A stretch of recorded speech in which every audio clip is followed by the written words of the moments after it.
Oi, pessoal, bom dia a todos. 10h27. Olá, Joyce. Bom dia, bom dia. Sejam todos bem-vindos. Bom João dia. Aqui para Vitor. mim é boa Oi. tarde. É Eu estou mesmo? aqui na Itália fazendo meu pós-doutorado, aqui já é de tarde. Que legal, Joyce. E o Juliano, está bem? Está tudo jóia? Sim, também, tá tudo bem. Que bom.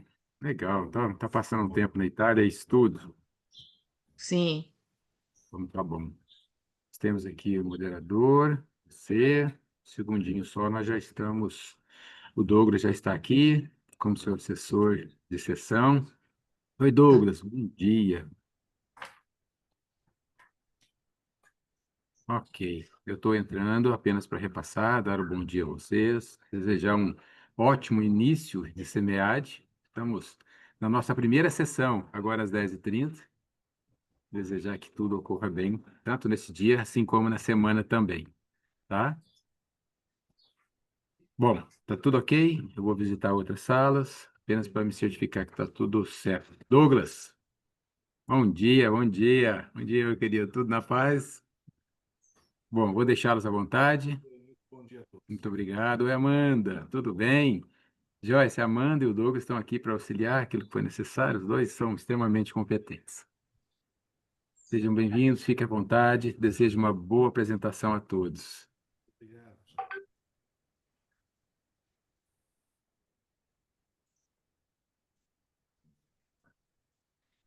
Sim, tá de 20.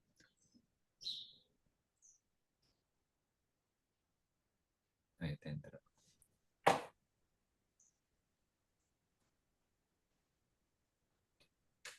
Douglas e Amanda, aqui depois é só o pessoal tem o tempo, né, de 15 minutos para apresentação e depois é as discussões, né? É isso, né? Isso mesmo, professora. Acho que depois entrar tudo bem. Vamos ver. Tá, mais tranquilo. Qual será a primeira apresentação, professora? Tá. Então, bom dia a todos, né? Então, aqui vamos dar um início, né, do SEMEAD, né? É um prazer estar moderando essa parte, né? Também eu sou coordenadora adjunto da parte de contabilidade para usuários externos. É uma honra participar desse evento, né? Então, aqui cada um, na verdade, vai ter os seus 15 minutos de apresentação e logo após a gente tenta fazer uma discussão, né? Não é assim também, é aquela discussão para tentar dar uma melhorada na apresenta, tipo, nos seus artigos, né, para ser encaminhado para revistas de alto impacto, né? Então eu fiz uma leitura, depois acho que cada um também fez a leitura, né, dos artigos dos seus companheiros aqui, e cada um depois a discussão aqui é mais voltada para melhoria, né, para depois ser publicada para um, um journal, né? Então, é que aqui eu também estou levando muito para estou fazendo pesquisa minha aqui de pós-doutorado, então a gente vê muito alguns encaminhamentos para journal aqui, tem as revistas brasileiras, mas aqui as professoras da Itália quer publicação em nível internacional, então por isso que eu estou falando mais em journal, né? Mas nada impede de também estar encaminhando para um nível internacional que a gente está vendo que está aumentando o nível de artigos brasileiros, né, publicados em revista de alto impacto. Então, eu só não lembro ali eu tô tudo com código, Douglas, quem que inicia? Olha, na sequência aqui, professora, é o código 1512, Determinants of Tax Litigation Risk. Ok. Então, aí esse. Então, tem 15 minutos e depois a gente faz. Eu só não sei se vocês preferem todo mundo apresentar e depois a gente deixa o tempo para discussão, que eu acho que fica. Ou cada artigo a gente faz um, né? Professora, eu acho melhor, porque assim a gente não corre o risco de tomar o tempo durante as discussões Sim. dos colegas. Então, cada um apresenta 15 minutos e depois a gente faz a discussão. Uhum. Tudo bem, parece que o primeiro a apresentar sou eu, o 1512. Muito bem, então bom dia a todos. Eu compartilhei a minha tela aí. Eu vou apresentar o artigo que eu apresentei ao SEMEAD, trata sobre os riscos associados à litigiosidade tributária no Brasil, né? Eu vou mostrar algumas características corporativas de empresas que explicam ou que predizem o que realmente leva as empresas a litigar. O entendimento comum é que a gente litiga pela complexidade, pelo sistema brasileiro, mas nós vamos ver que existem algumas características específicas das empresas que também determinam a sua propensão, a sua tendência a litigar mais, né? Então, eu trago só dados, não se preocupe, não vamos ter multas fiscais aqui, podem relaxar, é só dados. Bom, quem é que está apresentando sou eu, Antônio Lopo Martínez, e eu divido aqui o artigo com Arquimedes e o professor Alfredo Sarlo Neto. Muito bem. Bom, o contexto inicial é realmente a litigação tributária. Nós vivemos um ambiente extremamente complexo no Brasil, mudanças frequentes de legislação, ninguém tem dúvida disso, dificuldade para interpretar as normas, que trazem efetivamente uma dificuldade e criação de disputas, né? Nosso sistema efetivamente é extremamente complexo, ninguém nega isso.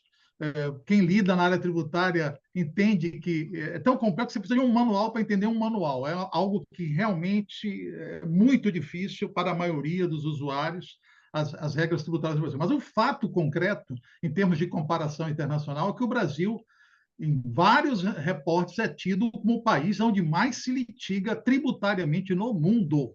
Então, isso é um marco indesejável para o Brasil e vamos tentar entender aqui um pouco o que é que está acontecendo. No meu estudo, no nosso estudo, nós analisamos especificamente dados em painel, 254 empresas da B3, um total de 3.290 observações. Essas observações são colhidas fundamentalmente a partir de notas explicativas, o que traz uma certa dificuldade de coleta, um trabalho hercúleo. Num período de 2009 a 2023, foi esse estudo, nós estamos sempre atualizando, né? E buscando aí 11 setores, a gente verificou 11 setores, a gente pôde estudar com a base sólida aí para comparações da nossa análise. Então, deu para brigar um pouco com a estatística, aí, com 3.290, e acreditamos que vencemos, ganhamos, trouxemos algumas conclusões aí para o nosso estudo. Bom, continuando aqui, quais são as hipóteses que nós testamos? O que é que nós testamos no nosso estudo sobre características corporativas? Testamos a questão do tamanho, a idade, a alavancagem financeira, a lucratividade, a complexidade, eventualmente, se tem uma relação com esse risco, a governança, se a governança tem relação com a tendência da empresa a litigar mais, e análise por efeitos setoriais, né? Então, nós pegamos aí 7 hipóteses, os vingadores da econometria, e testamos aí cada variável e encontramos cada variável com certo poder explicativo, né, para a nossa análise. Bom, como é que nós mensuramos aí a litigiosidade tributária?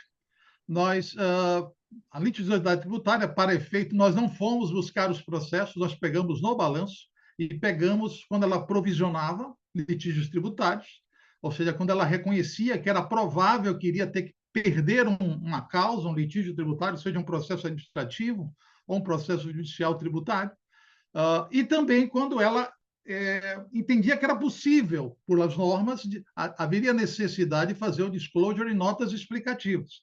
Então, tivemos que revisar as notas explicativas e verificar aonde havia ali o reconhecimento de uma contingência.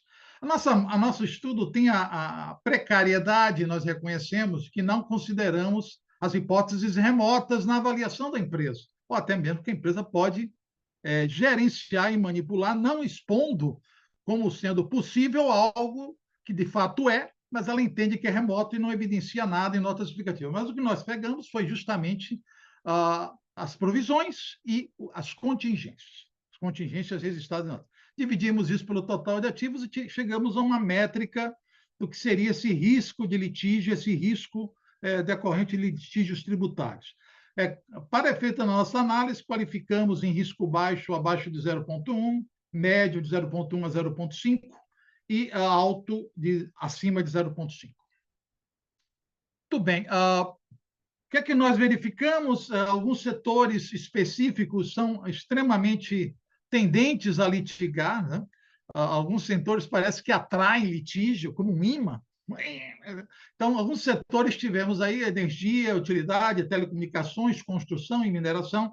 Esses setores, efetivamente, são litígios. Então, acho que a tendência que a gente verificou em todas as áreas, mas litígio tributário, lá, quando você entra em contato com a empresa no Fale Conosco, já abre a pergunta perguntando qual é o processo que a senhora quer saber, porque realmente litigam demais essas empresas, e principalmente no aspecto tributário. Então, esses são os setores que nós identificamos. Quais são os achados principais da nossa pesquisa, né? Nós chegamos à observação, concluímos que as empresas maiores e mais antigas têm uma menor probabilidade para litígio, para se enquadrar no alto litígio, né? Ou seja, quanto maior e mais velha for a firma, menor a treta. Eu acho que eles querem evitar a experiência e a preguiça de brigar. Eu acho que os veteranos percebem que litigar menos é mais inteligente, porque advogado você é caro, só vai gastar dinheiro e não vai ter cashback. O advogado não resolve nada, mas é isso. Talvez o mais velho, o mais experientes, já conseguem ver isso claramente, mas é uma tendência que nós verificamos claramente nas empresas aí B3. Muito bem. Outra investigação clara que nós encontramos, uma conclusão clara, é que mais dívida, mais litígio. Então, percebemos que empresas mais alavancadas, mais endividadas, elas tendem a litigar mais. Ou seja, a dificuldade financeira, a restrição financeira faz com que elas busquem o litígio como um mecanismo de protelar pagamentos. Elas tentam evitar isso. Então, mais dívida, mais litígio. Quando o caixa aperta, o contencioso vira uma solução, né? Então, vamos litigar, não temos dinheiro para pagar, vamos litigar. E isso tudo favorecido por um sistema que nós temos no Brasil extremamente que privilegia o litígio, demora demais. Talvez esse seja um aspecto que é levado em consideração. Muito bem, ainda encontramos um paradoxo no sentido que governança mais forte, ou seja, maior visibilidade, maior transparência, conduziu a mais altos litígios. Parece que bom, os dados revelaram isso, né? Que é uma espécie de preço da fama, né? Governança melhor, mais litígio. Quanto mais transparente é o vidro, mais a gente procura por rachadura. Talvez seja isso, né? Chama tanta atenção, é tão limpo. Você tem lá um carro sujo, ninguém vê os problemas, mas um carro limpinho, você começa a procurar problemas e, efetivamente, surgem mais litígios com a autoridade tributária em empresas de maior governança, de melhor governança, qualificação de melhor governança. Bom, já chegando aqui ao final da minha discussão, quais são as implicações que nós temos? Nós temos que as empresas teriam, de certa maneira, tentar fortalecer o seu compliance com as regras fiscais ao crescer, gerir melhor aí, principalmente empresas que estão mais alavancadas, né? Tomar mais cuidado. Seria interessante calibrar aí os controles por setores, me parece que essa é uma conclusão. Para os formuladores, é sempre a ideia desejável de simplificar as normas tributárias para evitar os litígios, o mal-entendimento, e talvez focar em alguns setores que realmente concentram a maior parte dos litígios. Ver quais são as razões de porque aqueles setores... Então, a estratégia é menos dívida, mais compliance e café para o pessoal que trabalha na área fiscal para prestar atenção e evitar problemas em situações. Bom, é basicamente isso. Eu tenho 13 minutos e 30, eu quis fazer nos limites. Agradeço aí a atenção. A nossa intenção é estar sempre evoluindo, aí melhorar os passos aí, reespecificações do modelo, novos preditores, para tentar entender aí o fenômeno.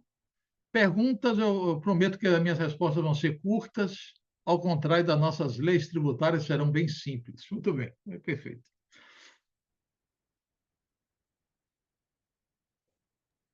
Muito bom, Antônio. Conforme a gente tinha alinhado aqui no início, né, professora Joyce, a gente vai fazer as apresentações e aí o tempo restante a gente vai em cada artigo e faz algumas considerações ou perguntas e tal.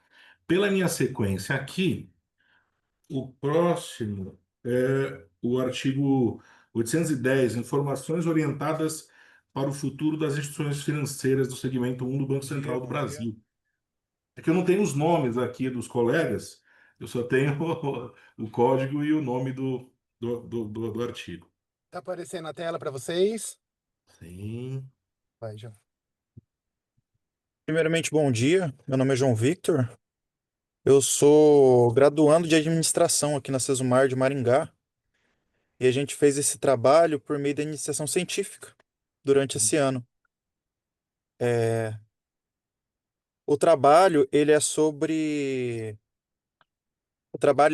as orientações, as informações que são orientadas para o futuro divulgadas pelas instituições financeiras. O objetivo desse trabalho, primeiramente, foi ser um estudo inicial desse tema, porque quando a gente buscou informações sobre isso, a gente não achou muito estudo que fala sobre isso. Então, nosso trabalho foi meio que um primeiro passo nessa área. Daí, primeiramente, o que são informações orientadas para o futuro?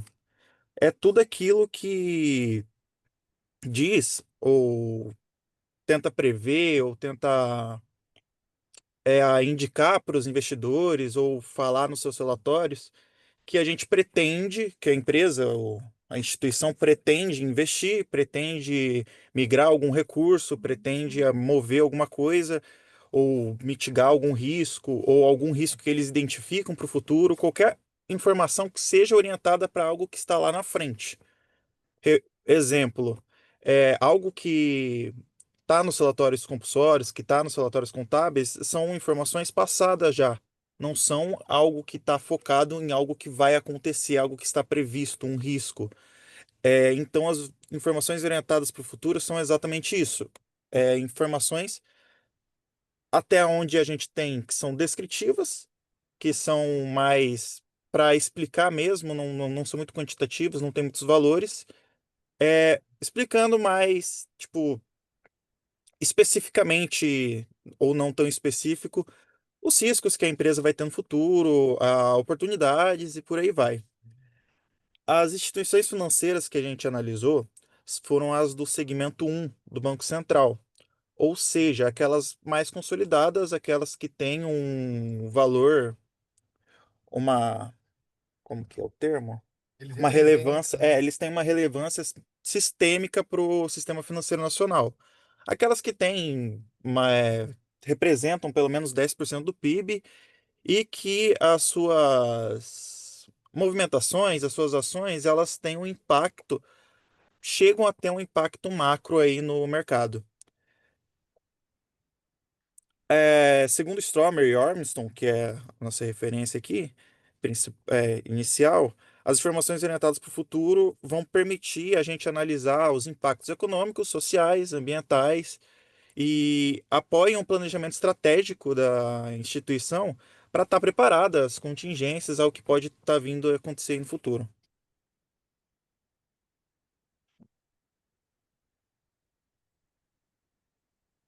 O objetivo, principalmente o nosso objetivo, primeiro de tudo, foi iniciar esse ramo, identificar o que são as orientações, se elas realmente existem, porque a princípio a gente não tinha muita certeza.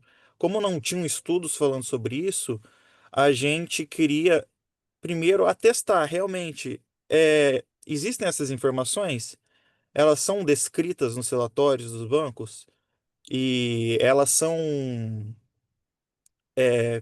tipo, como que isso é contado? Se é valorizado? Se tem alguma quantificação? Se eles representam isso de alguma forma?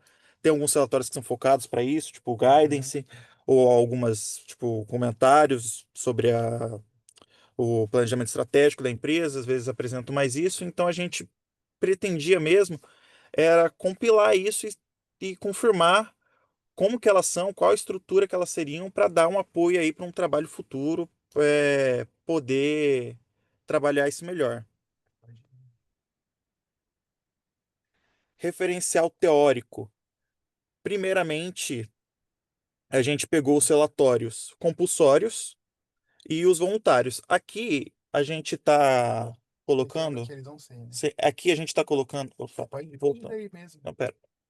Aqui a gente está colocando o relato integrado como um relatório voluntário, porque futuramente ele vai ser realmente um relatório voluntário, não vai ser obrigado a empresa divulgar. Mas até o momento que a gente fez esse trabalho, ele era obrigatório. Então, Não, ao contrário, a partir de 26 vai ser obrigatório. vai ser É, obrigatório? a partir de 26. Ah, tá. Exatamente, ao contrário, perdão.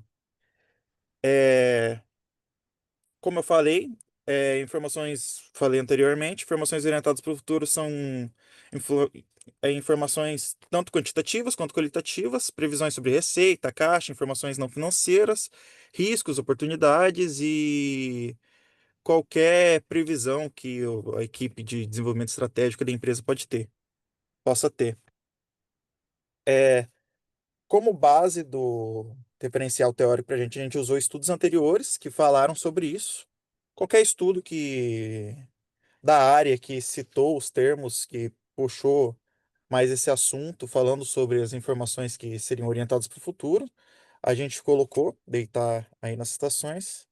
Esses bancos. Procedimento metodológico. Esses são os bancos que a gente analisou, os relatórios. A gente pegou o período de 2023, 2024 e analisou esses 6 bancos, que são os bancos do segmento S1 do Banco Central. Na análise, daí, quando a gente fez a. Nossa metodologia foi baseada em Bardan. A gente pegou, basicamente, a gente fez.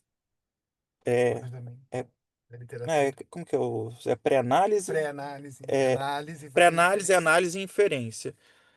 Resumidamente, a gente pegou uma série de estudos e compilou neles o que seriam possíveis informações orientadas para o futuro. Na literatura, a gente não conseguiu pegar exatamente indicadores específicos, igual a gente tem em outras áreas. Quantitativamente, a gente consegue pegar os indicadores exatos que seriam de uma informação passada, por exemplo. A gente vai ver uma liquidez, a gente vai ver uma um endividamento, alguma coisa assim, ele é bem exato, ele é bem específico, a gente consegue quantificar e expressar exatamente ele. Aqui a gente não tem, fica meio em aberto. Então, o que a gente fez com isso é pegar essas informações que possivelmente seriam orientadas para o futuro e alocar nessas áreas que a gente colocou aqui como as unidades de análise. Aqui são as áreas, as principais, análise de risco, disponibilidade futura de capital humano, eliminação de formas de discriminação, participação de mercado, capacidade de resposta ao ambiente externo, contingência, disponibilidade futura de capital intelectual, estratégia, publicidade, propaganda e mídia, contratação de auditoria externa, disponibilidade futura de capital manufaturado, ética, ESG no geral, desenvolvimento de políticas organizacionais, disponibilidade futura de capital natural, novas leis, regulamentação, algo bem importante que está mudando o tempo todo, e disponibilidade futura de capital financeiro, essa já dá para quantificar um pouco mais. Disponibilidade futura de capital social e relacionamento e novos mercados. Ao todo, são as unidades de análise que a gente compilou. No resultado que a gente chegou, pegando essas unidades de análise, a gente foi buscar elas no o que foi falado sobre esses temas específicos nos relatórios dos bancos. E a gente chegou num sintético desse quadro aqui, que é basicamente um resumo, não um resumo, mas um sintético de todas essas unidades de análise, essas áreas, e a gente colocou quais dessas estariam presentes no relatório de cada banco. No final, a gente não tinha certeza se ia ter todos, mas no final a gente conseguiu alocar. Em todos os relatórios de banco, a gente conseguiu relacionar alguma informação a alguma das áreas das unidades de análise. A gente se destacou, no geral, gestão de risco e resposta ao ambiente externo, que isso vai fazer parte do próprio planejamento estratégico da empresa, disponibilidade futura de capitais, isso já é um pouco mais fácil para o banco conseguir quantificar, ele consegue pegar. A gente não traz isso aqui agora, mas o banco já consegue quantificar isso melhor, porque já dá para ter uma noção de um custo futuro. A nossa operação agora já vai conseguir indicar algo lá para frente, então já dá para puxar uma média aí de disponibilidade futura de capital.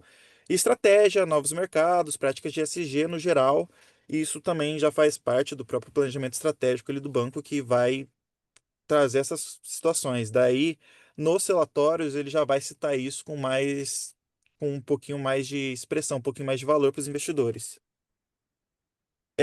Os resultados evidenciam principalmente a alinhação com as normas. Todos os, todos os bancos que a gente pegou ali do segmento S1, eles eles estão alinhados com as normas, eles estão dentro, eles estão divulgando tudo que eles precisam de fato. Tem coisas que eles poderiam divulgar mais, só que não é algo obrigatório para eles. O que está nas normas, eles apresentaram. O que eles são obrigados a apresentar, eles apresentaram. É bem rápido, tá? É, resultados de discussões. Os relatórios que mostram maior ênfase em gestão de risco e adaptação ao ambiente econômico, que é aquele primeiro que eu coloquei. Foi o Itaú, o Bradesco e o Banco do Brasil. No geral, nesse fator aí. Instituições que se destacaram por investimento em pessoas, inovação e sustentabilidade. Foi o Bradesco, Santander e Itaú. O Bradesco está citando duas vezes aqui porque é um tema diferente. Bradesco, capacitação em IA, metaverso, computação quântica, que é um tema um pouco mais recente, tecnologia para produtividade e Bradesco e Itaú, metas de emissões. Aí tem esses exemplos aí. Os que revelam estratégia de expansão e compromissos sociais são o Santander, o Itaú, o Banco do Brasil e o Bradesco. Falando duas vezes aqui também. Ampliação no Santander, no caso, é ampliação no agronegócio, consultoria de investimentos. Itaú, aquisições e eficiência operacional até 2028. Banco do Brasil, programa História e Memória de Afrodescendentes. E Bradesco e Itaú juntos, integração das ODS e práticas de ESG. Eles deram mais destaque para esse tema nos relatórios. Considerações finais. Qual que foi a conclusão do nosso trabalho? Principal, a gente conseguiu ver que essas informações orientadas para o futuro, que no começo a gente queria confirmar que elas existem, como elas são, a gente conseguiu identificar elas. Tipo, a gente chegou a um ponto que a gente sabe, ó, essas são as informações orientadas para o futuro, e é isso aqui que a gente tem que buscar nos relatórios. Como a gente teve uma abordagem qualitativa agora, a gente queria saber quais são elas, quais são essas informações e onde elas estão, a gente também, por questão de tempo, a gente não chegou a quantificar isso, a trazer valores de fato para tipo, conseguir converter em algum indicador, porque até então isso não é usado. Então, isso fica já como um gancho aí para um estudo futuro, para a gente poder quantificar isso, porque de primeiro momento Explorou, a né? gente só explorou mesmo, a gente só foi dar um primeiro passo nessa área aí que não tem muito estudo. E é isso aí. Agradecimento principalmente ao I7, que ajudou a gente aí, disponibilizou a bolsa de começo para a gente começar esse estudo, e a Unisysmar que deu essa oportunidade para a gente. As referências bibliográficas, e fiquem abertos aí Top, show. para qualquer pergunta. Já. Bom, segue aqui, ó. Clica ali, ó. Top, show. Muito bem. Pode ficar, então. E até o próximo aí, aqui na relação, é o 579, professora Joyce, é isso, né? Desafios e avanços da contabilidade online e digital. Professora, a senhora tá mutada, professora Joyce. É esse mesmo, né, professora? Isso mesmo. Ok.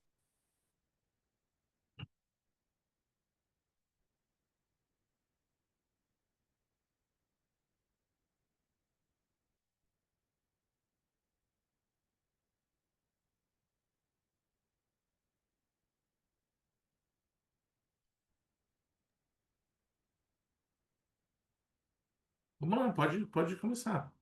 Pode iniciar.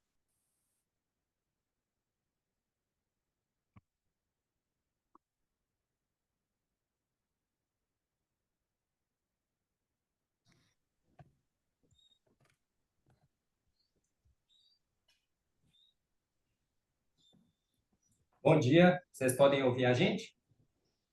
Perfeitamente. Desculpe aí a falha técnica, mas vamos começar aqui. Meu nome é Tiago, sou estudante do curso de Ciências Contábeis da Faculdade de Nova Serrana. Estou aqui com a minha colega também de turma, com o professor Marcelo. Juntamente aqui nós três somos autores dessa pesquisa que tem como título Desafios e Avanços da Contabilidade Online e Digital. Estudem o escritório virtual de contabilidade. Também tem o doutor Frederico, da Universidade Federal de Minas Gerais, mas ele não pôde estar presente hoje em razão de uma agenda da UFMG.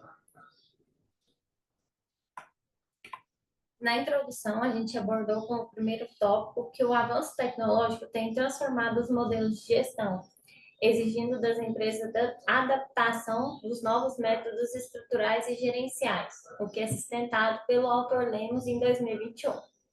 Além disso, Davis, Aquilano e Chase destacam que a implementação de tecnologias é essencial para a Competitividade empresarial, pois aprimora os bens e os serviços.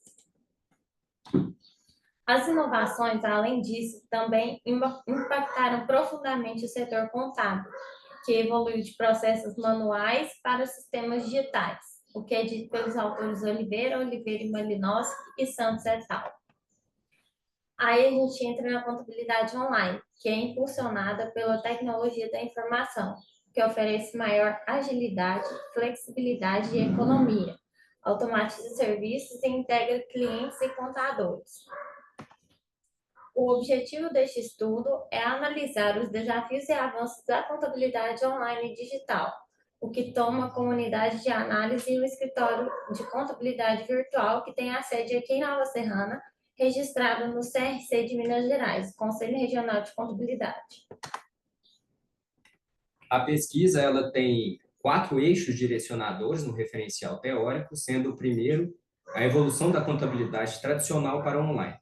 Nessa parte, é dado que existe uma linha evolutiva dos procedimentos das práticas contábeis, de forma que, conforme os estudos de Eudícibus, Marion e Faria, 2009, Duarte Lombardo, Santos et al., de forma que os procedimentos começam manuais, se transformam em mecanizados pelo surgimento das máquinas de datilografia e, posteriormente, com o surgimento dos microcomputadores e do desenvolvimento dos softwares, passam a ser informatizados.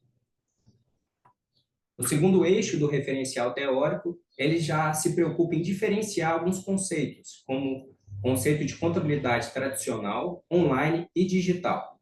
A contabilidade tradicional é aquela predominantemente manual e presencial. É comum ainda a figura do motoboy nos escritórios, entregando malotes físicos, documentos, salas específicas para armazenamento de diversos tipos de documentos e outros equipamentos mais antigos. A online e a digital já são alternativas que surgem com a inserção de tecnologias no setor contábil. Primeiro surge a online em 2012, visando basicamente automatizar processos operacionais. Em 2015, a inserção de tecnologias ela expande, ela sai desse escopo de automatizar tarefas operacionais e passa a oferecer uma perspectiva mais estratégica para o contador. Ele é reposicionado em função das atividades de análise, facilitando, né, e contribuindo para a consolidação da essência da contabilidade enquanto ciência, que é fornecer informações importantes para a tomada de decisões gerenciais. Em sequência, no terceiro eixo, a gente buscou na pesquisa relacionar as tecnologias com as práticas contábeis, na rotina dos contadores. Então, o profissional deixou de atuar apenas de forma operacional para assumir funções analíticas e de apoio à decisão, impulsionado principalmente por tecnologias da quarta revolução industrial, da indústria 4.0, as tecnologias como a ERP e inteligência artificial, conforme apontado por Andreessen, 2020, e Lang, 2024. O último eixo, o quarto eixo, ele trata das oportunidades e desafios da contabilidade online enquanto modelo de negócio. É importante enxergar que a pesquisa traz que esses modelos eles não modificam a contabilidade enquanto uma ciência, a sua essência não é modificada, ela é um modelo gerencial organizacional que os escritórios podem fazer adesão a partir da implementação de tecnologias. E essa contabilidade online ela traz agilidade, redução de custos, mas exige, em contrapartida, uma atualização constante e maior valorização de outras competências para o profissional contábil. O profissional ele tem que assumir uma posição mais multidisciplinar e para conhecer também das áreas de tecnologia da informação, da ciência da computação e outras áreas correlacionadas à transformação digital. Como metodologia, a gente tem que o tipo de pesquisa é descritivo, a natureza da pesquisa qualitativa, a unidade de análise, assim como foi dito lá na introdução, é um escritório virtual de contabilidade e é o único escritório contábil do município aqui de Nova Serrana concebido e operacionalizado integralmente em ambiente virtual. A unidade de observação foi o próprio contador proprietário do escritório. A técnica de coleta de dados foi um roteiro de entrevista semi-estruturado, organizado em 8 dimensões. A entrevista foi aplicada presencialmente em maio deste ano e a técnica de análise dos dados foi uma análise de conteúdo. Então, já na apresentação dos resultados, a primeira dimensão que é trazida na pesquisa é a proposta de valor. Qual que é a proposta de valor que esse escritório virtual apresenta? Então, foi destacado, foi percebido que os clientes valorizam a agilidade, a redução de burocracias, que é permitido pela aplicação de tecnologias. Só que ainda foi destacado um ponto mais interessante, que é o modelo híbrido, porque simultaneamente há uma inserção de tecnologias de ponta, como inteligência artificial, canais digitais de comunicação, envio e recebimento de documentos, ainda o escritório, por mais que ele atue de forma virtual, totalmente virtual, ele dá a possibilidade dos clientes de agendar reuniões presenciais para alinhamentos estratégicos e outras formas de consultoria. Isso ratificou os estudos de Pitt et al., 2002, Duarte Lombardo, 2017, Silva, Nascimento e Lima, 2018. A próxima dimensão, ela abrange a comunicação e relacionamento entre o contador e o cliente. Prevaleceu o atendimento personalizado via WhatsApp, muito porque é uma plataforma que ela é amplamente utilizada no nosso país e também pela sua praticidade no envio e recebimento de mensagens, além do WhatsApp para uma troca de mensagens, de documentos contábeis e fiscais mais formalizada, o escritório utiliza um aplicativo próprio e uma plataforma automatizada. São aplicativos, são sistemas diferentes, mas que cumprem a mesma finalidade. A diferença é que o aplicativo ele é instalado direto no smartphone e a plataforma automatizada ela é acessada por uma área de login em um navegador. Ainda assim, alguns clientes tradicionais que migraram de outros escritórios que estão ainda no escopo da contabilidade tradicional, ainda preferem reuniões presenciais para alinhamentos estratégicos. Isso ratificou os estudos de Tesman, 2011, Francisco e Martins, 2019, Santos et al., 2024. Além disso, na dimensão de coleta de informações, a gente teve a informação de que ela foi totalmente digital e automatizada, o que reduz erros, mas ainda enfrenta resistências, assim como o Thiago falou, de clientes de contabilidades tradicionais, o que exige, além disso, uma adaptação cultural, o que é dito pelos autores Francisco Martins, 2019, e Andrade, em 2024. Na dimensão de atividades e serviços, a digitalização otimizou o tempo e a produtividade, o que reduz a intervenção manual e amplia a eficiência dos contadores. Na dimensão qualidade e confiabilidade, ela é garantida por sistemas seguros e protocolos padronizados, assegurando rastreabilidade e integridade dos dados. Vou só abrir um parêntese aqui, nessa parte de atividade de serviço, reduziu significativamente a intervenção manual, mas o contador proprietário desse escritório, ele ponderou, ao final, que mesmo que ele não tenha que intervir manualmente ali nas tarefas realizadas pela tecnologia, ele tem que supervisionar constantemente. ele tem que acompanhar se essas tecnologias, se os bancos de dados consolidam as informações corretamente, dos balanços, balancetes, das DRS. Então, por mais que a tecnologia desempenhe toda a parte operacional, o contador está supervisionando tudo. A próxima dimensão, estratégia de mercado. Foi percebido que o diferencial está no atendimento híbrido, conforme já foi dito também na proposta de valor. Ao mesmo tempo que se insere tecnologias da modernidade, também se preocupa com um atendimento personalizado, que possa atender variados tipos de clientes. Além disso, o escritório também tem foco em inovação contínua. O contador proprietário frisou que está sempre aberto a aderir novos modelos organizacionais e também tecnologias emergentes, conforme apontado por Andrade, 2024. Na questão das tecnologias e organização de dados, há forte investimento em automação, uso de inteligência artificial e armazenamento em nuvem, conforme a Lei Geral de Proteção de Dados, conforme Oliveira e Malinowski, Lang e Kirak, 2022.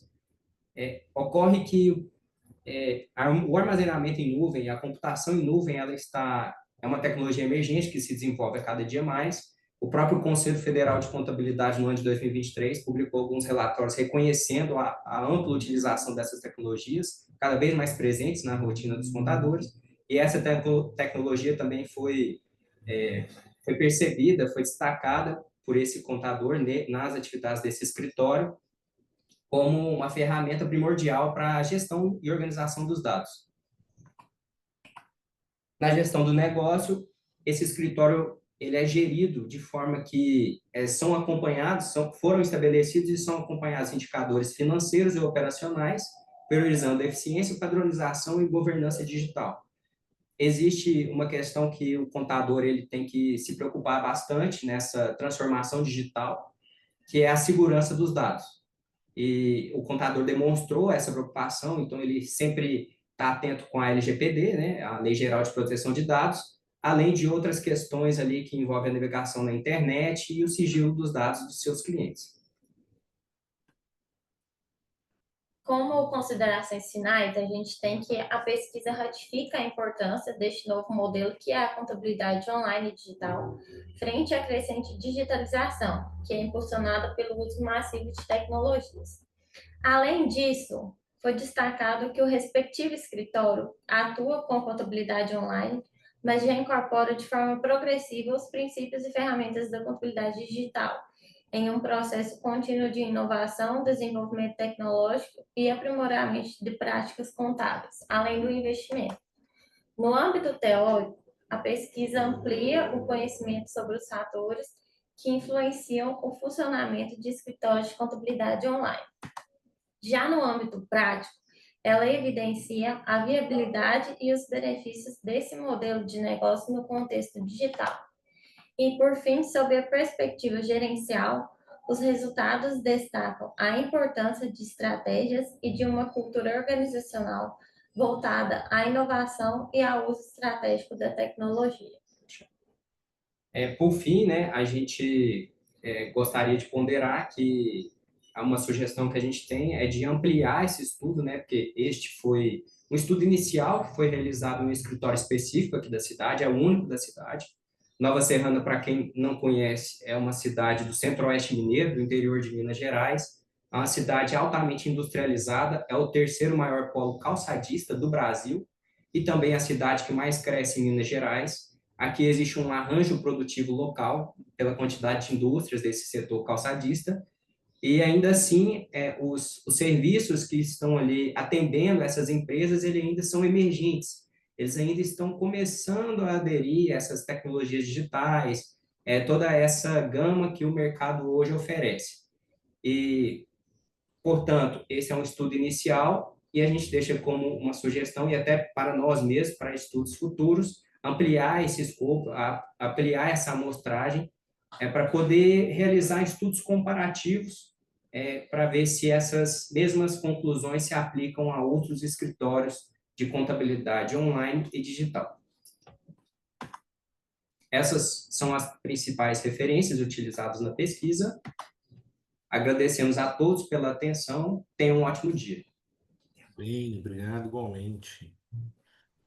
Artigo 304, revelando as prioridades estratégicas dos CFOs por meio da de Natural Language Processing. Vamos lá. Estão todos podendo ver já? Escutam bem? Claro, tudo bem. Ok. Então vamos lá. Bom, nosso trabalho foi elaborado com mais outros três autores, professor Anderson, professor Daniel e o Lucas, né? A gente trabalhou aí no que foi um, um tema que foi derivado de um pré-projeto para ingresso de doutorado, onde a gente aplicou aí algumas ferramentas mais atuais, né? Passando aqui então pela agenda, a ideia é cobrir um pouco da motivação, objetivo da pesquisa, qual a teoria que está por detrás dessa abordagem que a gente teve, metodologia, como a gente executou o trabalho, os principais resultados e algumas conclusões e pontos finais aí. Tá? A motivação, basicamente, é o crescimento do protagonismo do CFO, né, em função de uma série de variáveis que vêm ocorrendo, né, variáveis ambientais, e aqui é de volatilidade econômica, de crises com maior frequência, volatilidade sanitária, né, a gente teve o Covid há poucos anos, e, enfim, todo o ambiente externo que está influenciando e levando os CFOs a terem que tomar decisões mais rápidas, né, a posicionar as empresas para se adequar ao ambiente que está mais volátil, né?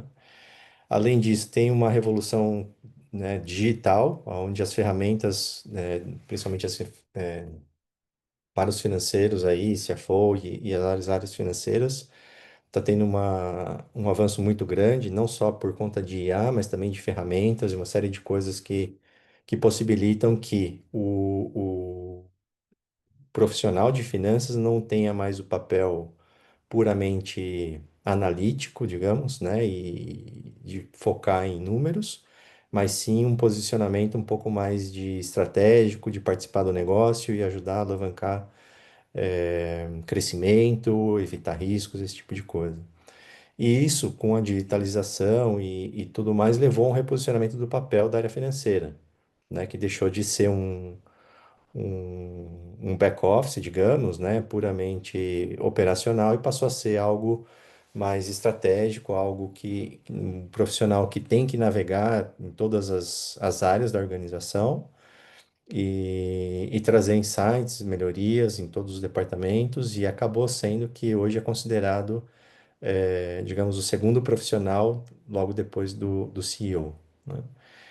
E em relação a isso, para o mercado brasileiro, existem poucos estudos, né? Então, esse também foi uma motivação importante, além de toda essa dinâmica, né, de uma área que acho que, como nenhuma outra, está passando por essas transformações nos últimos anos, né? Também há poucos estudos, principalmente sobre o profissional brasileiro. Então, os objetivos da pesquisa é identificar os principais temas que têm mobilizado os CFO nos últimos anos aqui no Brasil, se existe uma mudança dessa temática nos últimos anos, porque a volatilidade, as mudanças nos últimos anos têm sido grandes.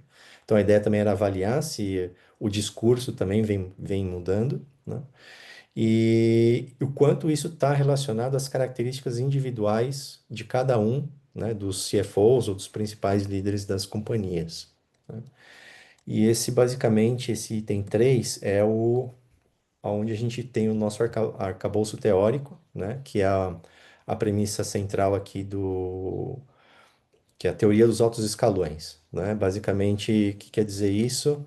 É que as decisões estratégicas, né, e a forma de operar das companhias, ela é influenciada pelo perfil dos profissionais que estão gerindo a companhia, os principais tomadores de decisão.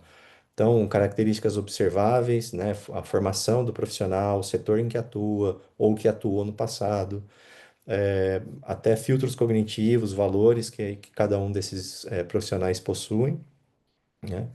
E o que ele traz de bagagem como prioridade estratégica, né? Então, tudo isso acaba influenciando a forma de operar e no discurso de cada um dos profissionais.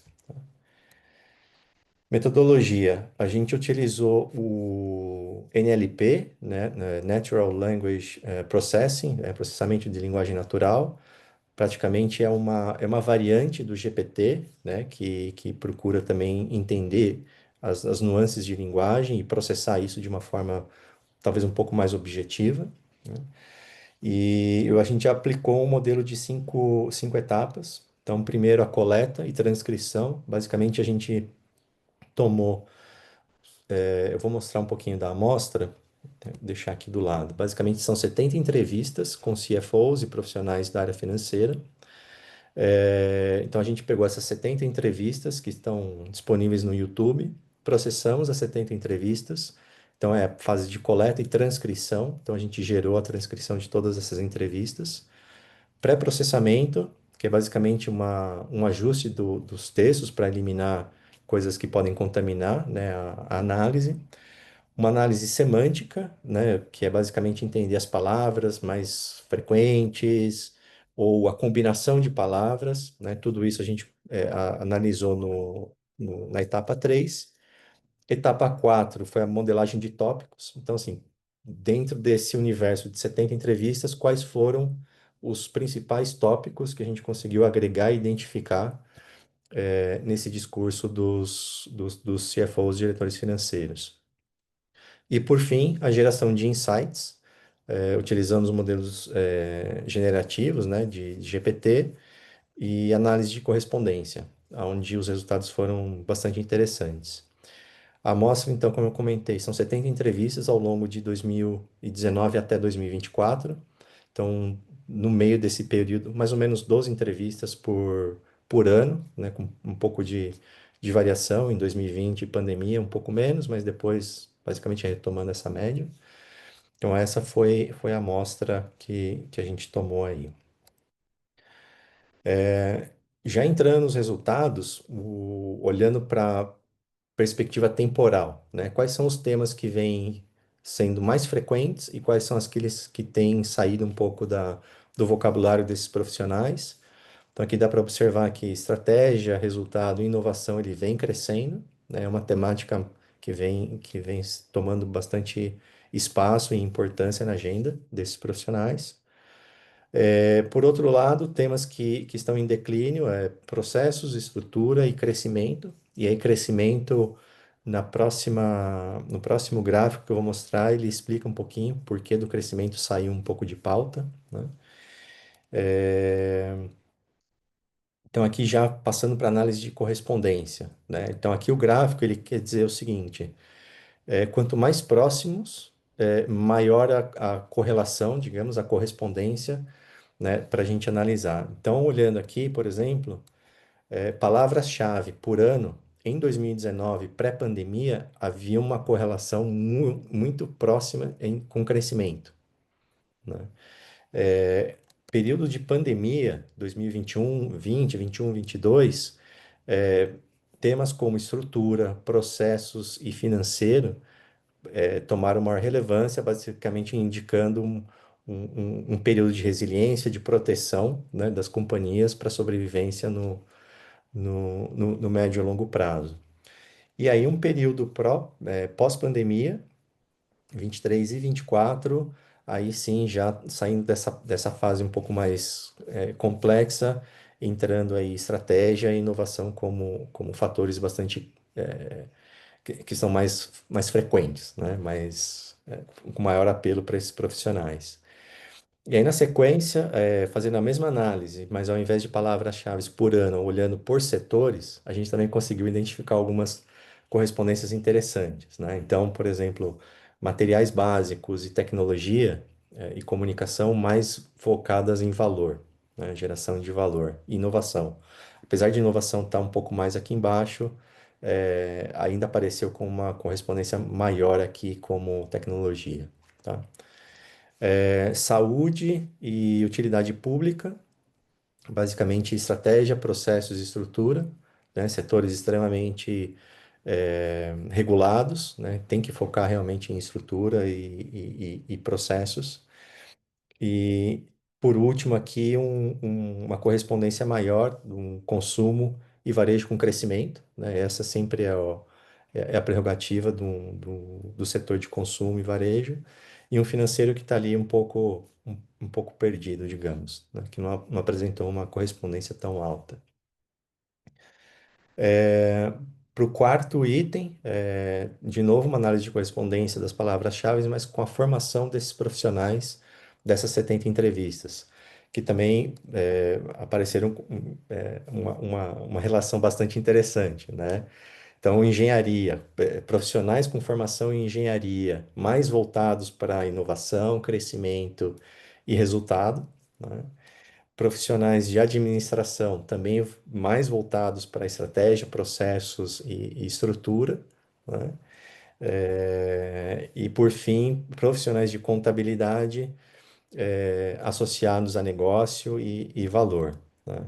E um item 4 aqui ainda, profissionais de economia, que está um pouco mais central, navegando aí valor, negócio, resultado, crescimento, então ele está um profissional mais que não apresentou uma característica muito direta, digamos, mas tá navegando aí entre essas variáveis aí. Basicamente, esses foram os principais achados, os resultados, né, dessa análise do discurso desses 70 profissionais. Conclusões que a gente tira disso, né? Então, primeiro item, primeiro tópico, contribuição teórica, né? Realmente confirma que os profissionais financeiros estão saindo dessa função operacional para se tornar mais estratégico, né? E a gente viu como a frequência de estratégia vem crescendo ao longo dos últimos anos, no gráfico temporal. A teoria dos altos escalões também ficou bastante evidente, a gente conseguiu ver correspondências muito grandes, né, entre setores, formação do profissional e até do fator externo, né, do cenário, o ambiente externo pré-Covid, Covid e pós-Covid. Então, essas são as contribuições teóricas. Metodológica, a aplicação do NLP é um tema novo, digamos, existem poucos trabalhos, a gente conseguiu aplicar na análise do discurso desses executivos, que é uma forma de contornar uma restrição que existe hoje, que às vezes não tem, esses profissionais não têm tempo para participar, né, de pesquisas ou de se disponibilizar para participar de estudos mais teóricos. Então, esse tipo de abordagem acaba ajudando, além de ser bastante flexível, né? Contribuição prática. O estudo também mostra bastante claro as prioridades dos profissionais no Brasil, né? Então, isso ajuda as empresas e os profissionais também a verem o que está acontecendo no ambiente que eles estão inseridos. E, basicamente, aí os insights ajudam a alinhar estratégias e compreender as pressões contextuais que moldam as decisões financeiras. Então, o Brasil, assim como no resto do mundo, vem seguindo as mesmas tendências, e isso também ficou claro, né, quando a gente cruza esses resultados obtidos aqui com as bibliografias lá de fora. Limitações das pesquisas. Bom, a gente utilizou dados secundários, então entrevistas que já estavam realizadas por terceiro. Não havia uma estruturação grande dessas entrevistas, ou seja, nem sempre eram as mesmas perguntas, então a gente teve que, através desse modelo, ir ajustando, né, conforme o discurso e a abordagem de cada entrevista. E o NLP é somente uma das ferramentas possíveis de serem aplicadas. Então, a gente entende que, juntamente com ela, podem ser aplicadas outras ferramentas também para corroborar e reforçar a qualidade dessas conclusões que a gente teve, né? Sugestões de pesquisa, basicamente, é um complemento das limitações, então, são estudos longitudinais com a mesma amostra de CFOs, de repente para ver novas mudanças, né, de discurso. A gente não investigou uma série de variáveis, mas poderia avaliar, por exemplo, como gênero, trajetória de carreira, eh, a geração a qual cada um desses profissionais pertencem, influenciam nas suas decisões, né? Então, geração Z, gerações mais antigas, como é que a gente captura essas diferenças de abordagem de mercado, de gestão, né, financeira. E, por último, tentar correlacionar isso com os resultados das empresas, né? De repente, fazer um vínculo desses CFOs com as empresas que eles atuam e os resultados que elas apresentam em determinados períodos. Esse seria também uma abordagem interessante como sugestão de pesquisa. Basicamente era isso, super rápido. Obrigado a todos e fico à disposição aí para perguntas. Não é, professora Joyce? Então, agora deixo a Ok, palavra para a senhora. então tá. Ouvimos com Parabéns muita a todos atenção. os Tá, parabéns a todos que apresentaram aqui, né? Que, querendo ou não, né, teve bastante artigo enviado para o SEMEAD, né? E vocês foram escolhidos. E pelo que eu vejo, assim, a única coisa, Douglas, pedir para futuramente a gente saber quem é os autores, né? Que a gente só fica sabendo o código. Código a gente não sabe quem é quem a gente está discutindo, tá? Até como moderador. Então, na verdade, eu nem estava sabendo quem eu estava discutindo de artigo, tá? Mas no passo eu vejo que que é o plano de fundo de todos os artigos é a análise de conteúdo, né? E cada um aplicou uma modalidade um pouco mais, uma coleta manual, né? Ali que o professor Antônio mencionou, né? Que foi feita uma coleta ali de tendo que olhar ali a palavrinha por palavrinha. O Marcelo ali com seus alunos também teve que aplicar uma leitura ali, né? Fazer a parte de análise de discurso, fazer uma entrevista. O João Vitor ali também, né, coletou dados, né, de informação publicada, o relatório que tem um monte de palavrinhas, né? Então, cada um, e o Antônio que veio com algo mais elaborado, né, que é o que está usando agora, né, que é uma linguagem, né, de capturar por modo de inteligência artificial. Então, cada um aqui de plano de fundo, né, eu vejo que fez a análise de conteúdo. Então, cada um aqui participando, a gente viu que tem como a gente também melhorar, né, os aspectos nossos de análise de conteúdo. Então, por exemplo, né, aqui eu vejo que nem o professor Antônio Lopo Martinez, ele está com uma coleta de dados gigantesca, enorme, um monte de dados, né, de vários anos. Talvez aí, né, professor, utilizado uma inteligência artificial para estar fazendo essa coleta dessa informação, não sei, é algo que possa aplicar e como você está tentando juntar, né, isso, então eu acho que é um aspecto que possa ser. Então, aqui no primeiro momento, eu vou fazer uma leitura do que eu captei de cada artigo, tá, no meu aspecto aqui, e depois a gente, entre nós aqui, podemos discutir o de cada artigo, tá? Então, do primeiro artigo, que é do professor Antônio Lupo Martinez, primeiramente, professor, é uma honra estar participando e aqui, se eu soubesse que era discussão, era do seu artigo, né? Mas é uma honra também estar aqui o professor, porque na minha dissertação eu fiz sobre gerenciamento de resultado e a gente sabe que o professor é o professor da área, né, de gerenciamento de resultado, é o professor mais citado do Brasil, né? Então é uma honra estar aqui participando aqui também discutindo o seu artigo. Então, assim, se fosse gerenciamento de resultado, talvez eu até tinha desconfiado que seria o professor o Lupo Martinez. Mas vamos lá do que eu fiz de anotações, professor. Então, é um artigo que eu aqui considerei, né, como síntese geral, é de grande relevância, né, porque a parte de litigiosidade tributária é relevante, né.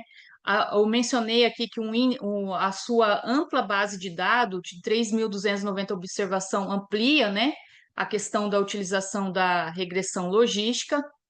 Eu vejo, professor, que o trabalho apresenta um potencial para publicação em nível internacional, né? Aí alguns aspectos que eu talvez ache assim que seria relevante, pelo que eu estou vendo aqui, que eu estou trabalhando aqui também, né, na parte aqui na Itália, eles geralmente pedem para adicionar pelo menos um aspecto de teoria de base, nem que seja pelo menos um ou dois parágrafos, né?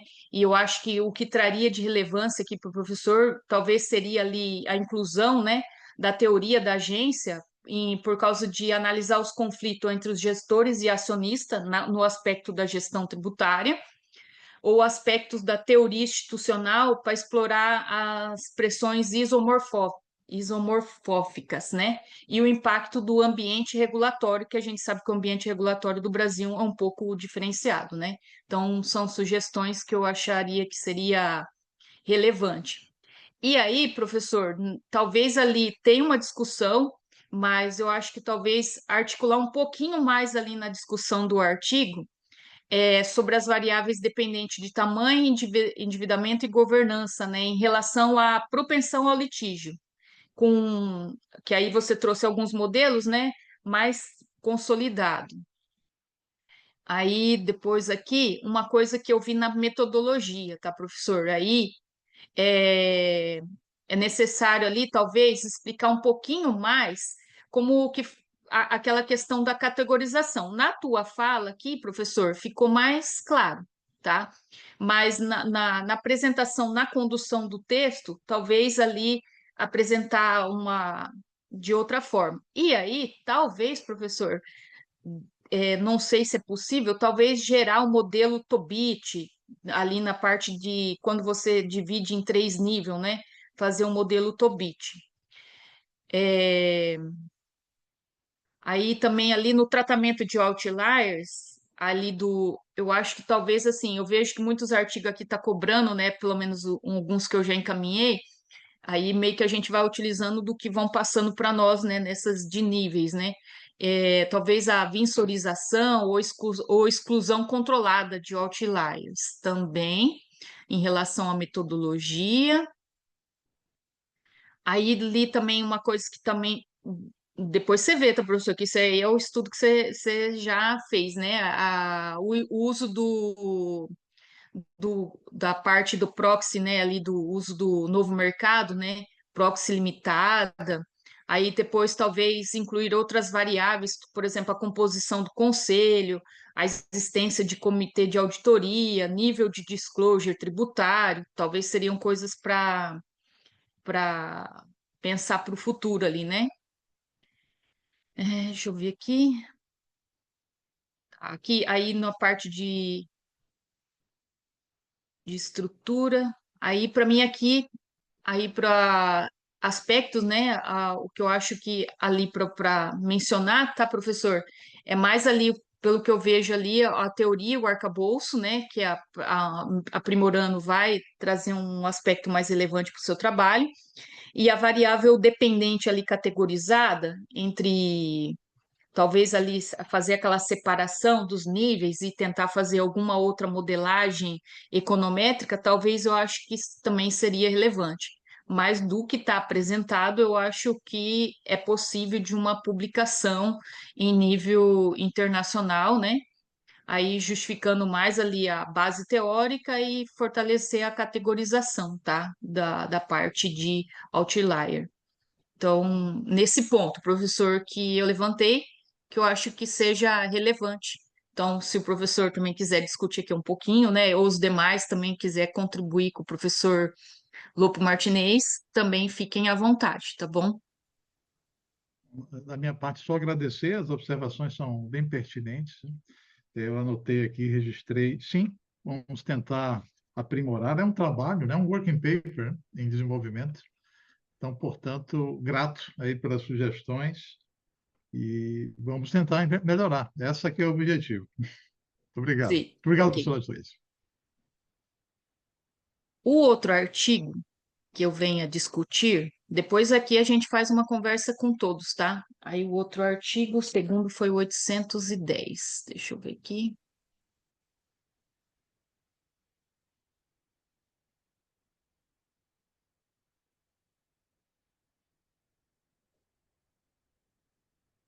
Deixa eu só abrir aqui ele, pera aqui. Então, o artigo 810 é sobre informações orientadas para o futuro, tá? Então, parabéns aos autores. Então, é um artigo que é até interessante também discutir, porque vem da minha cidade, né? Querendo ou não, eu estou aqui na Itália, mas eu sou de Maringá, então isso é muito relevante para mim. Tá discutindo um artigo que seja aí do Unicesumar.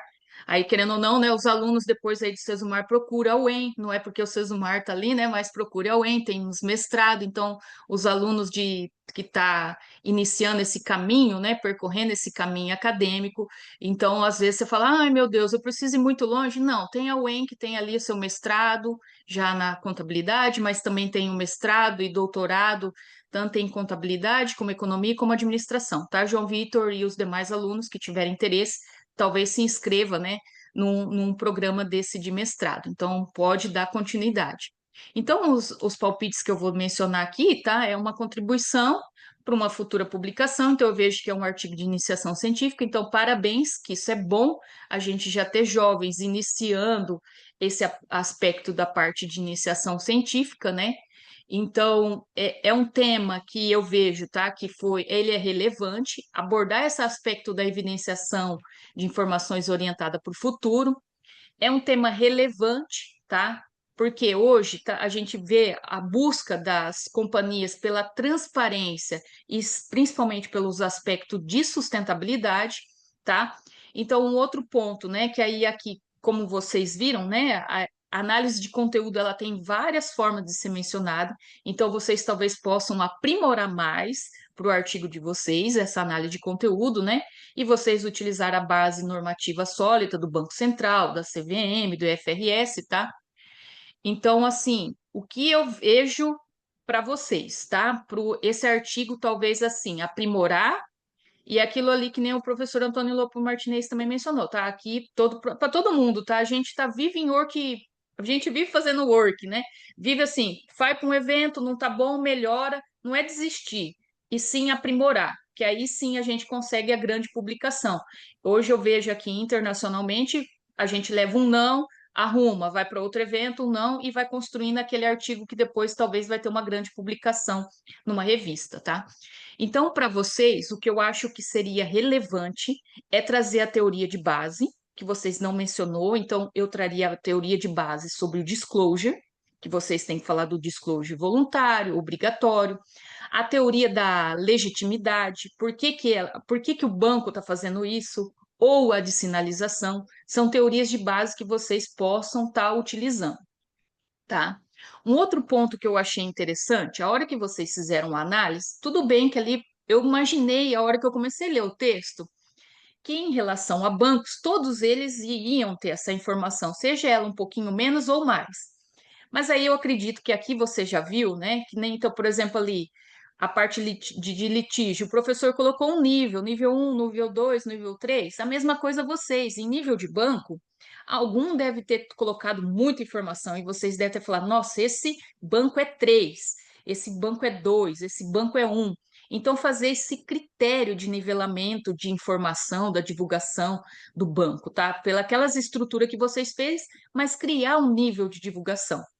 Ou um outro aspecto que eu acho que é relevante, que hoje a gente não vê muito isso, né?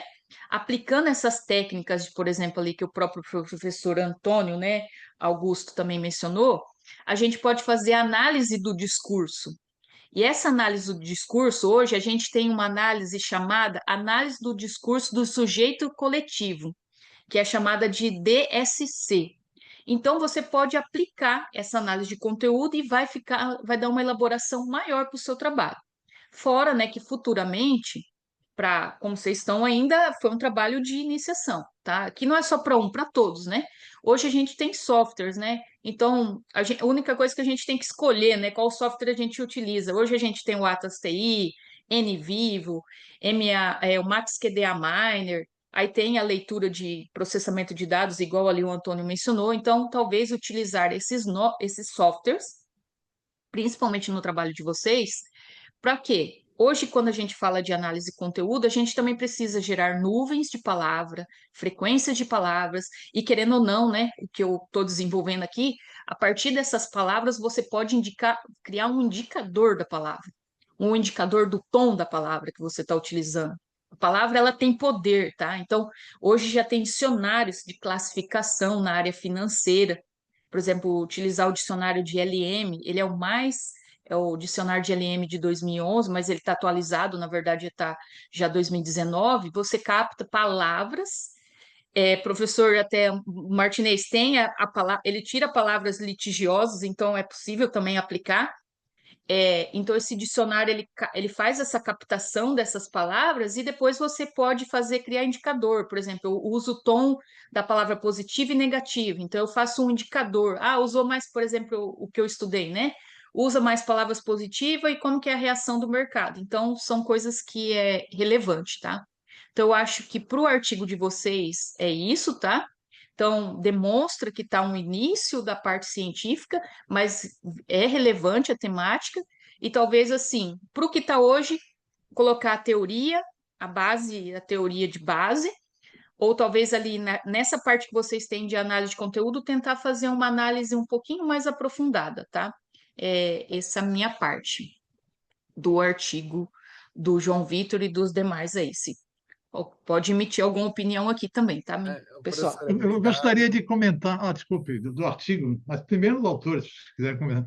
Eu só queria acrescentar muito Não, pode falar, brevemente. pode falar. Pode falar, à Eu gostei vontade. muito do artigo, achei muito interessante. A minha sugestão é na linha da professora, tentar quantificar esses indicadores que têm a qualidade das premissas, a quantificação, a sensibilidade. Agora, sabe o que eu achei que seria muito interessante, que seria o pulo do gato no seu artigo? É fazer uma verificação ex post daquelas previsões, projeções. Então, pega um relatório e faz uma verificação ex post para ver a qualidade dessas informações. Porque vocês verificaram conformidade, tá? Todos os bancos, elas botaram um quadro, atende todas as regras, mas ficou faltando um pouco a qualidade, a mensuração, a previsão está certa. É basicamente isso, mas muito interessante a pesquisa, muito interessante. Em relação a quantificar, como eu falei, é o nosso próximo passo, inclusive, que a gente pretende para o futuro, que agora que a gente tem essa primeira base, a gente quer quantificar e aprofundar mais nisso. E sobre o após, é interessante que a gente pegou 2023, 2024, a gente nos próximos anos a gente pode estar vendo Era esse, mais atual, era mais é, atual, a né, gente velho? pegou muito atual. A gente poderia ter pego um mais antigo para fazer melhor essa análise, para poder bater o que eles falaram com o que realmente aconteceu. Mas como a gente pegou 2023, 2024, os próximos anos, esse ano, o ano que vem, talvez já fique um pouquinho melhor para a gente expressar isso. Professora Joyce, uma honra estar aqui também. Eu sou egressa lá do PCO. Daí, então, para mim é uma honra. Eu ouvi seu nome, eu fiquei bem feliz, assim. Com certeza, o fator tempo foi muito limitador. Nós tivemos 8 meses para poder desenvolver o estudo. Então, agora, próxima, já temos mais 4 bolsas já rodando aqui esse ano, e uma delas está dando mais aprofundada nesse estudo. Então, agradecemos bastante, concordamos. A gente até pensou em falar good news, bad news ali. Então, foi bem alinhado com o que a professora Joyce falou. Agradecer também ao professor Antônio. Obrigado, gente. Foi muito bom mesmo, esses apontamentos. E o professor Antônio Matheus mostrou uma metodologia também bem robusta, que com certeza eu vou dar uma aprofundada também para tentar replicar aqui no nosso. Foi muito bom mesmo. Obrigado, gente, pelas contribuições. Ok, então passando para o outro artigo agora, deixa eu ver aqui, é o 579. Então vamos lá. Também é um estudo que, então parabéns, né? Porque aí eu vejo que também é de alunos, a gente prioriza isso, né? Porque querendo ou não, tá, pessoal? A gente, às vezes aqui, tá? A gente como professor mais velhos, né? A gente fica assim, meu Deus, será que a academia vai acabar? Não. Aí quando a gente vê esses jovens iniciando, isso querendo ou não, aí a gente fica feliz em dar continuidade. É porque tem vezes que a gente fala assim, eu acho que eu escolhi a profissão errada, eu vou voltar para o mercado, porque, por exemplo, agora mesmo, né, essas questão de professor, aí meio que tem hora que você fala assim, vale a pena mesmo ser professor? Aí quando a gente vê isso, né, num evento, jovens iniciando, e tem alguns aqui jovens, aí, vendo a cara de vocês, a forma de apresentação, foi mesmo quando a gente é um desavu, né, retomando, né, quando eu iniciei, por exemplo, eu lembro aqui, então, assim, para vocês verem o quanto é interessante isso, porque eu acho que um dos meus primeiros artigos, quem discutiu foi o professor Lopo Martinez. no Congresso da USP. Então, isso para a gente é uma valorização total. Uma vez você participa como um aluno, depois você está discutindo grande, igual, por igual, né? Aqui, então, a comunidade acadêmica é isso que permite. Então, é isso que eu acho interessante da parte acadêmica, e aí a gente fala, não, vale a pena estar aqui, né? Por exemplo, estou aqui numa Itália, não é a tua língua, é tipo, a turma fala assim, aí é inglês? Inglês mais ou menos, né? Porque, querendo ou não, inglês é nos Estados Unidos. Aqui é parla italiano. Então, assim, tem hora que eles estão discutindo ali, tava em inglês, começa em italiano, aí tua cabeça fica assim, é italiano, inglês, português. Aí vai fazendo essa mistura, mas vale a pena a gente repercorrer isso. Então, aqui, para o pessoal aí do artigo 579, peço desculpa que aí a gente não tem os dados de nome, né? Então, é um tema atual e relevante, né, investigar a questão da digitalização e das tecnologias, tá? Então, o trabalho ele tem um potencial de publicação, mas eu acho que tem que só ter um pouquinho de aprofundamento teórico e metodológico. E o que que eu venho aqui abordando, tá? Aí, talvez, teoria explicativa central, tá? Então, algumas teorias eu até entendo um pouquinho mais, porque eu sou da área de contabilidade financeira, algumas eu entendo mais na aplicação, e outras nem tanto, porque são mais, assim, aspectos gerenciais. Mas talvez ali a teoria da adoção de inovação, a teoria institucional, a teoria das competências dinâmicas, que ela embasa a análise de resultado e conecta achados empíricos, tá? Com uma parte conceitual mais sólida. Aí, talvez aqui o que vocês podem trazer também, aprofundar a resistência à inovação, mudanças de competências, tá? Impactos na prática de gestão contábil, tá? Verificar em questão o IFAC, o ACCA, que são itens que falam de alguma coisa sobre a parte tecnológica já da parte contábil ou da educação, tá? Deixa eu ver aqui. O que eu acho ali que num próximo, para encaminhar para uma revista, deixar claro como que foi aplicado o questionário, que eu não tenho, só tenho os resultados, mas eu acho que depois isso é válido. Aí uma coisa que eu acho que para publicar seria relevante, seria fazer a triangulação dos dados. Você fez entrevista só com o escritório, mas eu acho que poderia ter feito uma entrevista com os clientes do escritório, para mim ver essa questão da digitalização, tá?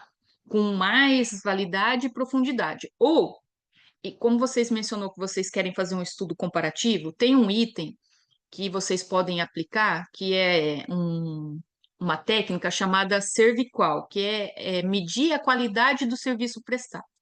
Então, um escritório totalmente digital e um escritório não digital e comparar a questão do prestação de serviço, como o cliente está captando essa informação.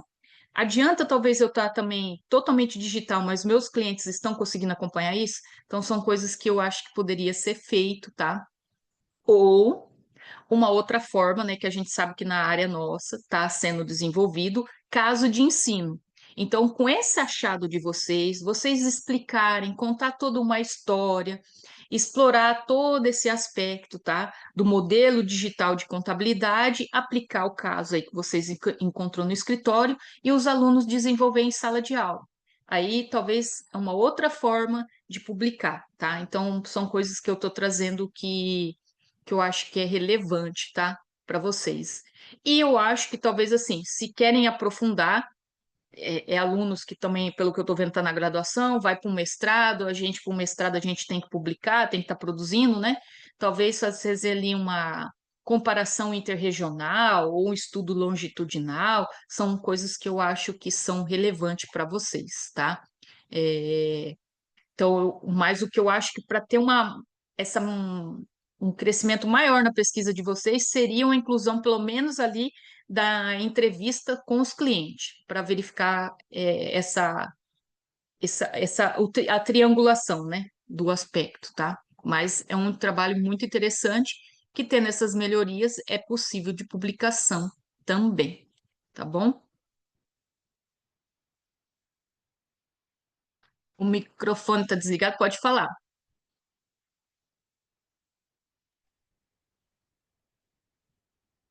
Não, o microfone está mudo ainda.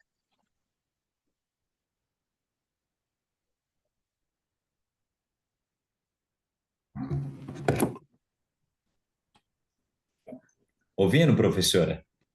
Ah, Sim, a gente, né, muito obrigado aí pelas considerações, né, do trabalho, gratidão aí a todos os colegas, mas essa foi a primeira ideia, né, se trata aí de um artigo, né, que é fruto de um TCC da graduação, então esse é um primeiro passo que a gente pretende aí avançar e fazendo até um pouco melhor aí esse estudo comparativo, né, mas é uma proposta aí que a gente já anotou aqui e com certeza a gente vai trabalhar aí dentro do processo. Gratidão aí.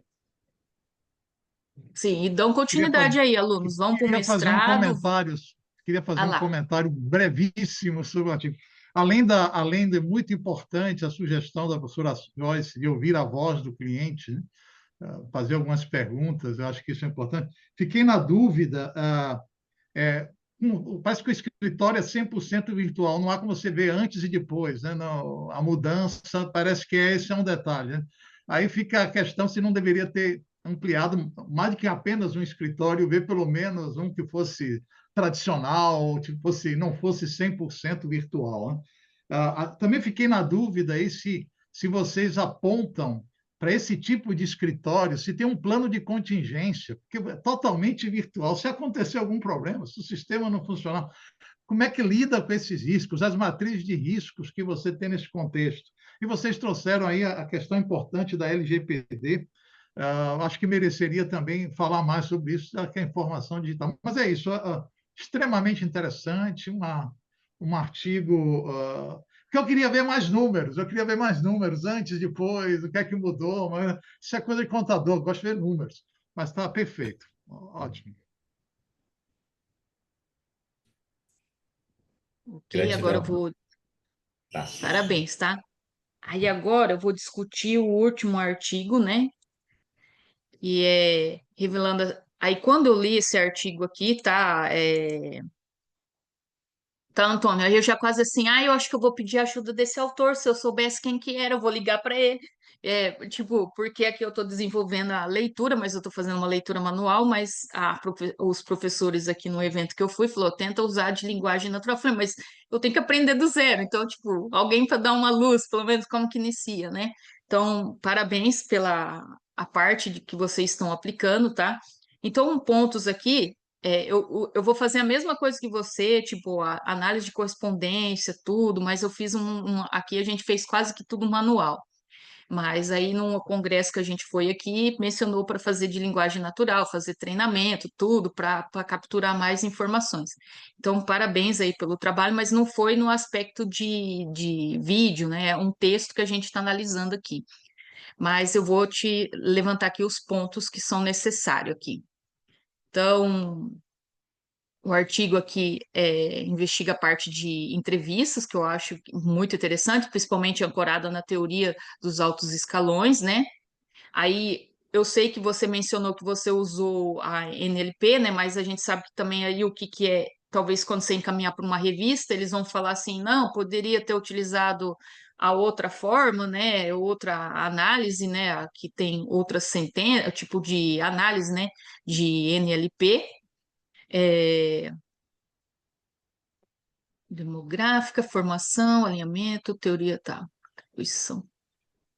O que eu achei ali interessante os aspectos dos resultados, né? Mas ali, tá, do que tá pegando aqui um pouquinho para mim, tá, Antônio, que eu tô mencionando aí para vocês, todos eu tô falando da teoria, porque todos os dois eventos que eu fui aqui, eles exigiram essa questão de, pelo menos um parágrafo, tá mencionando essa teoria, nem que seja ali um parágrafo apresentar, tá? Embora que a teoria ela seja adequada, mas talvez eu acho que você poderia incorporar ela a teoria institucional, né, para explicar as pressões setoriais e regulatórias que moldam o discurso do CFO, né? Mas é um outro tipo de análise, né? Legal. E aí, talvez ali os seus achados, Antônio, que conexão teórica e empírica mais explícita, né? Vincular aqueles achados que você teve, os engenheiros está mais conectado com a inovação, setor regulado e estrutura, que mecanismos causais proposto pela teoria pode gerar isso, né? Então, os seus achados é interessante, mas aí talvez ali a conexão teórica para amarrar, né, a teórica empírica, né, deixar mais explícita, né? Eu acredito que as revistas vai te pedir análise de sensibilidade, talvez testar outros modelos, né? Que você só gerou NLP. Eu acho que eles vão pedir para talvez mais um modelo para verificar a robustez dos clusters que você identificou. Ali, lógico, né? Você falou que você pegou 70, né? Então é uma limitação mesmo, né? Porque fica um perfil mediático que pode enviesar os teus resultados, né? Pode ser que teria outros resultados, né? Aí o que você mencionou ali, que são coisas futuras, né? Fazer que você sugeriu, né? Estudos longitudinais com a mesma amostra e CFOs no futuro. Eu acho que seria para a gente verificar a causalidade e a longitudinidade, né? Das associações identificadas, né? Se são causais ou não, né?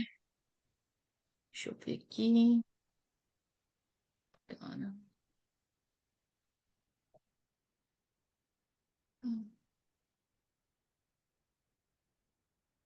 Aí outra coisa, né, que aí você pegou só nível Brasil, né? Será que, por exemplo, se você tivesse pegado padrões discursivos, né, de CFO, de empresas, talvez pegar assim, pelo que eu entendi, você pegou de empresas listadas na Bolsa, mas se não fosse de empresas também não listadas na Bolsa ou de outros países emergentes, será que a gente teria os mesmos achados, né?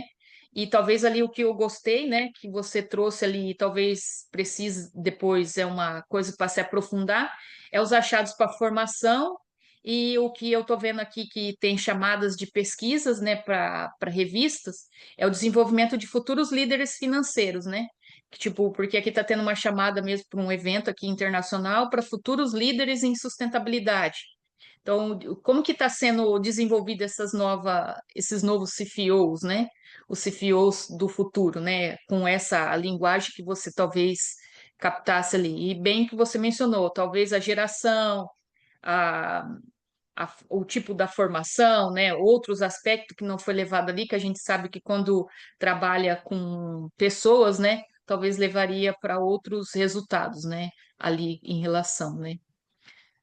Eu acredito que está ótimo para Tem essas melhorias, tá? Mas é um nível de submissão, tá, Antônio, para nível internacional. Eu acredito que talvez encaixar aí, né? Principalmente que hoje aqui, pelo menos o que eu estou aqui, é muito no aspecto de sustentabilidade, é no aspecto da transparência, que a gente está vendo aqui nos eventos. É isso que eles estão batendo, né? A diferença. Mas se está apresentando em aspecto de sustentabilidade, por que está apresentando a sustentabilidade, né? Ou Uhum. transparência, por que está querendo? Na verdade, está tudo atrelado ao ISG, né? Ou as ODS da vida, que aqui é o que a gente está estudando, é a questão das ODS, né? Mas estão tudo intercalado em relação ao quanto que aquela empresa traz de valor. Não é mais só em palavras, né? De fato, se está acontecendo o item, não é mais só falar. A gente vê aqui que está acontecendo, pelo menos as análises de alguns estudos que eu estou fazendo aqui, a gente está vendo que tem o greenwash, né? Que é a fala, mas na verdade não está fazendo nada. Contabilmente, financeiramente, número contábil não está apresentando, né? Então, parabéns aí, eu acredito que essas pequenas melhorias, tá? Depois, qualquer coisa, eu achei muito interessante essa parte de análise utilizando de parte quase como se fosse a inteligência artificial, né? Isso é Uhum. muito bom. Eu acho que é uma vantagem sua em relação à publicação, tá? Então, talvez embasar um pouquinho mais, porque às vezes aí o pessoal chega, porque o Brasil, fica aquela coisa, né? Porque é aqui que é os itens que a gente acaba aqui, a gente não está tendo, por exemplo, aqui eu não estou só estudando Brasil, eu tenho que estudar Brasil e Itália, para aí falar assim, ó, estou apresentando uma diferença entre Brasil e Itália. Então, são essas coisas que é relevante aí, tá, Antônio? Tá joia. Muito obrigado, professor, pelos comentários. E fica à vontade, precisar de ajuda, à Ok. disposição. Então, Douglas, da minha parte é isso. Eu não sei se cada um aí de vocês também quiser contribuir, né, para o trabalho do outro, né? Eu vou deixar aqui no chat o meu e-mail, porque se vocês quiserem, depois eu mando as minhas anotações para vocês, tá? que eu fiz as anotações e aí eu encaminho para vocês, tá? Foi uma honra participar, espero que todos tenham gostado da parte de. Mas também aqui, se quiser alguma ajuda, depois a gente faz uma leitura, é isso para discutir, é para melhorar, né? Para conseguir a publicação, seja em nível nacional ou nível internacional, ou que nem aí quem está iniciando a carreira acadêmica, é isso, tá? Não acha que assim, o início da carreira nossa é assim mesmo, vai lá no nível de revista lá embaixo, depois vai subindo, subindo, que nem aqui os professores, que quartil que nós vamos publicar?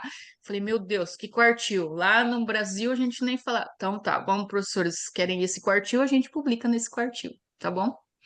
Tá bom. A gente agradece a participação de todos, a gente cumpriu o horário, né?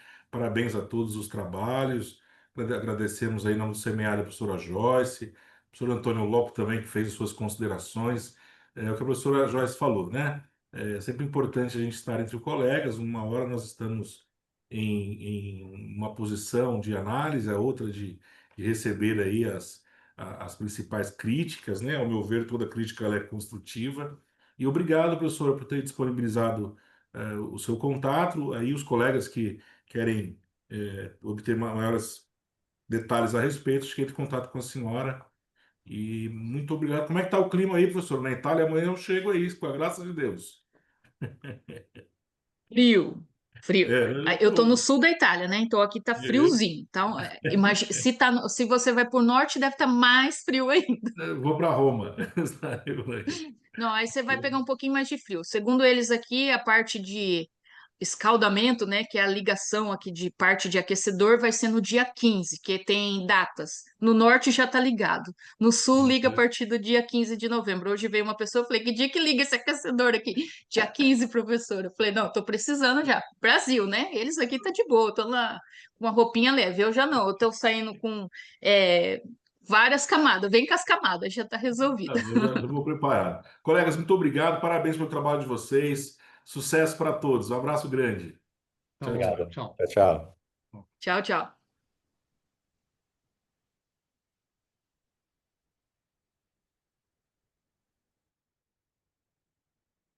Amanda, agora tá tudo certo, né? Agora é só ali avaliar, né? Isso mesmo, é só avaliar aqui pelo link. Então, brigadão. Tchau, tchau. Tchau, tchau.